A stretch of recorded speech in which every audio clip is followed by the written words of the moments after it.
An Iranian politician riding a wave of anti-American sentiment while seemingly setting the nation on a collision course with its neighbors.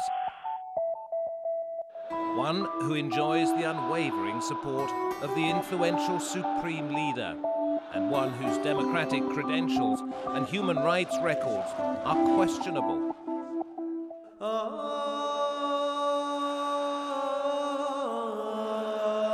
This is not Mahmoud Ahmadinejad in 2009. It is Mir-Hussein Mousavi, and the year is 1981. Installed into the post of Prime Minister by Ayatollah Khomeini, Mousavi epitomized the omnipotence of the Islamic Republic during his 8-year term. Now Mousavi, lauded by some as Iran's father of freedom, seems to be at odds with the very forces that first put him in power. But who is the real Mousavi? And can he succeed in uniting the Iranian people against President Ahmadinejad?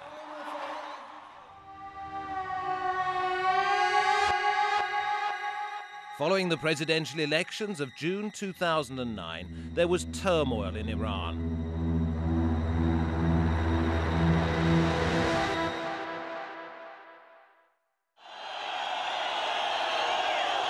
Official results gave the incumbent Mahmoud Ahmadinejad 63% of the vote. Compared to just 34% for his nearest rival, Mir-Hussein Mousavi. But within hours of the election announcement, Mousavi was questioning the result, prompting protests and clashes that brought the nation to a standstill. Not since 1979, the year of the Islamic Revolution itself, had Iran witnessed such civil unrest. And yet it had all started so differently, with huge and predominantly peaceful rallies, attended by a politicized population determined to exercise its democratic rights. Mousavi presented himself as an outsider, but he was no stranger to the regime. He's a man from within the bosom of the Islamic Republic. Throughout the election campaign, Mousavi promised to answer the calls of those wanting change. What has happened is that people are not satisfied with the current policies and aren't changing the country. I think the time is ripe, and the country is ready to revise and revive itself.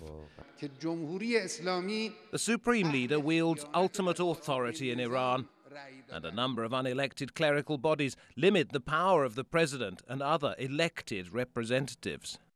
Mousavi knew better than most that true change wasn't possible without directly challenging the entire structure of governance in Iran, and he had no intention of doing this. He has been a loyal member of the system. He was an architect of the system. Mir-Hussein Mousavi played a leading role during the early days of the Islamic Republic, created following the 1979 revolution that removed from power the Western-backed Shah, Mohammad Reza Pahlavi. Iran's new leader was to be a senior Shiite cleric, Ayatollah Ruhollah Khomeini. On returning from exile, he undertook to rule Iran according to a strict interpretation of Islamic law, and to purge the nation of all foreign influence. When Ayatollah Khomeini returned from Paris to Iran, he relied heavily on the young students who have been active before the revolution. Mousavi was an Islamist student, and therefore soon he came to be a member of the inner clique of the Islamic Republican Party. In a sense, they saw in each other a complementary situation in which Khomeini's ideas were translated by Mousavi into action in the government, and he liked it. So much so that Khomeini appointed Mousavi as Prime Minister of the Islamic Republic in October 1981. A year earlier, Iraq had invaded Iran, triggering a bitter war which was to devastate both countries. By harnessing the revolutionary ardor of a new state and appealing to Shiite ideals of martyrdom, Khomeini repelled the initial Iraqi invasion. Yet the conflict dragged on for 8 years with staggering human cost. Mousavi was Iran's premier throughout, a loyal and trusted servant of the supreme leader Khomeini. When Mousavi became prime minister, he, as someone who has been trained as an engineer, had a very organized and regimented frame of mind in terms of creating a government that is efficient, especially as the war came as well. Mousavi's efficiency in creating an economy based on rationing, based on using the available resources, became quite well known, and he gained popularity in terms of being able to produce what is required in terms of rationing to the country as a whole, and for that reason he is remembered. Yet even as the war raged, the Iranian authorities sought to export their revolutionary ideals to other countries in the region, beginning with Lebanon. Mousavi played a key role in implementing this policy. Ayatollah Khomeini appointed him on the council for the setup of Hezbollah, and he also was responsible, to the extent possible that it could be, of setting up the schemes where money, income from oil revenue would be diverted to use by Hezbollah. As the West became increasingly hostile to the Iranian regime through the 1980s, Mousavi remained loyal. A devout Muslim, he supported the controversial death sentence handed down by Ayatollah Khomeini to the British author Salman Rushdie for his novel The Satanic Verses. Mousavi followed Ayatollah Khomeini's line. There was no nuance really, or nuanced differences with Ayatollah. And in domestic affairs too, Mousavi could be hardline, at the helm of a regime that tolerated no dissent.